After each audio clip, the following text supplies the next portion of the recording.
حضرت امام غزالی رحمۃ اللہ علیہ فرماتے ہیں کہ نفس وہ کا کتا ہے جو انسان سے غلط کام کروانے کے لیے اس وقت تک بھونکا رہتا ہے جب تک وہ غلط کام کروا نہ لے۔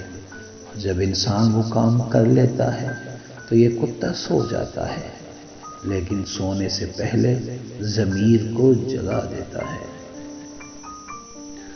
آرزو کا پیدا ہونا فطری بات ہے۔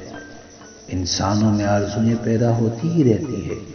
کوئی آرزو شکست آرزو تک سفر کرتی ہے، کوئی آرزو انسان کو بے نیاز آرزو کر دیتی ہے، کوئی آرزو اسے کو بکو پھراتی ہے، کوئی آرزو اس کو اپنی ذات کے روبرو لاتی ہے، اور کوئی آرزو اسے خوش قسمتی سے سرخرو کر دیتی ہے۔